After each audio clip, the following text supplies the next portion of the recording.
नमस्कार, मैं हूं कुमार गजेंद्र। जनपद ऑन द स्पॉट में आपका स्वागत है।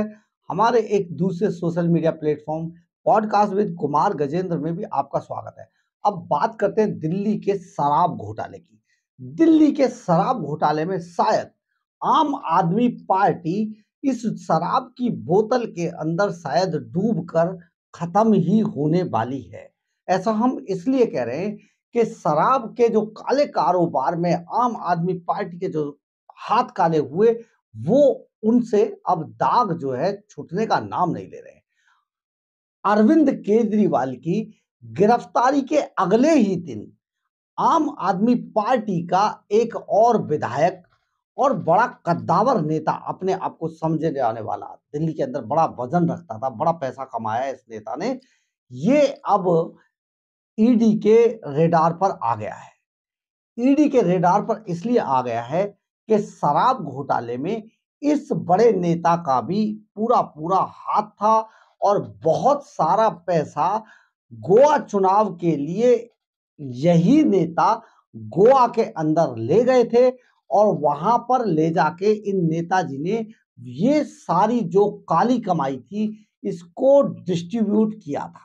इसकी जिम्मेदारी इन्हीं के नेताजी के ऊपर थी और अब ये इनका भी नाम शराब घोटाले में आ गया है और शराब घोटाले में नाम आ जाने के बाद इन नेताजी के होश उड़े हुए हैं कि अब आगे इनका भविष्य क्या होगा।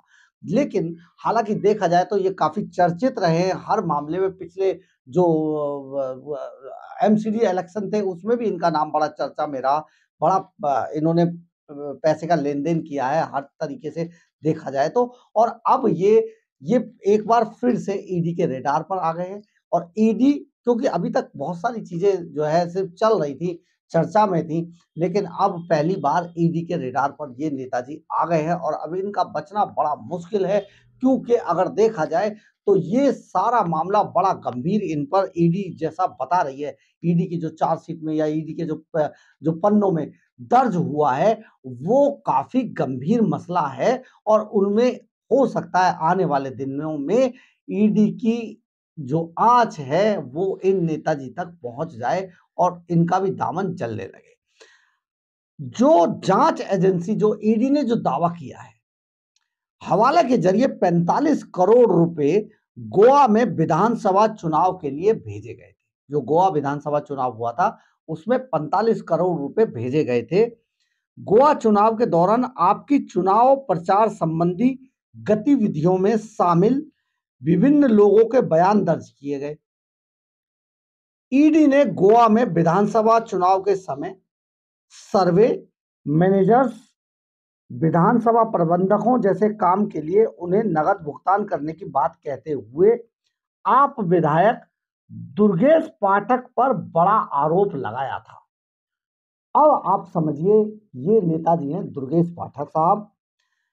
ईडी ने कहा कि चुनाव अभियान से संबंधित इन व्यक्तियों और गतिविधियों का प्रबंधन आपके पूर्व संचार प्रभारी विजय नायर, विजय नायर को तो आपने सुना ही होगा, जो ईडी के अभी ईडी ने जिनको गिरफ्तार किया था इस मामले में और सबसे ज्यादा चर्चा में उन्हीं का नाम था, क्योंकि जो विजय नायर थे इन्होंने ही पूरे ये शराब लॉबी जो थी साउथ की, ये उनके टच में थे और इन्होंने ही अरविंद केजरीवाल से और मनीष सिसोदिया, संजय सिंह से इंट्रोड्यूस कराया था। तो ये विजय नायर उस समय जो वहां पर इस जो चुनाव अभियान से संबंधित ये जो गतिविधियां थी उनके पूर्व संचार प्रभारी थे विजय नायर।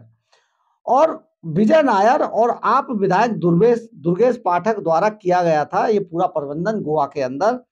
जांच एजेंसियों ने दावा किया कि इन आरोपों की पुष्टि आप उम्मीदवारों में से भी कई लोगों ने की थी। दुर्गेश पाठक आपके 5वें ऐसे नेता हैं जिन पर शराब घोटाले के मामले में शामिल होने के आरोप अब लग रहे हैं। इससे पहले अरविंद केजरीवाल, संजय सिंह, मनीष सिसोदिया और विजय नायर पर शराब मामले में शामिल होने के आरोप लगे थे और अब दुर्गेश पाठक की लगातार मुश्किलें बढ़ती जा रही हैं। या यूं कहें कि जिस तरीके से ईडी लगातार एक्शन मोड में है, उस हिसाब से दुर्गेश पाठक की अब नींद उड़ गई है और आने वाले दिनों में बहुत जल्दी आपको दिखाई देगा कि दुर्गेश पाठक भी जो उनकी सही जगह है, यानी कि अरविंद केजरीवाल के शायद आस-पास की कोई सेल हो, वहाँ पर पहुँच सकते हैं दुर्गेश पाठक। अब विवादों में आ गए हैं और शराब के जो 45 करोड़ रुपए गोवा में भेजे गए थे, उसकी जो उसे जो वहाँ पर डिस्ट्रीब्यूट करने का काम है, क्योंकि ये वहाँ की चुनाव प्रबंधन समिति यही सँभाल रहे थे विजय नायर के साथ। तो अब अगला नंबर दुर्गेश पाठक का भी लग सकता है और दुर्गेश पाठक के इससे होश उड़ चुके हैं जब से उनका नाम ईडी के इस रेडार पर आता दिखाई दे रहा है। बहुत बड़ी बात है। एक और नेता आम आदमी पार्टी का जो शराब नीति के काली कमाई में शामिल था, जो शराब नीति की काली कमाई को चुनावों में ठिकाने लगा रहा था। बहुत बड़ी बात है। आप देखिए आगे-आगे होता है क्या। अगर आपको हमारी खबर अच्छी लगी हो तो आप इसे लाइक, सब्सक्राइब और शेयर ज़रूर करें। कमेंट्स बॉक्स में अपनी राय ज़रूर लिखें, इससे हमें ऊर्जा मिलती है। जय हिंद, जय भारत।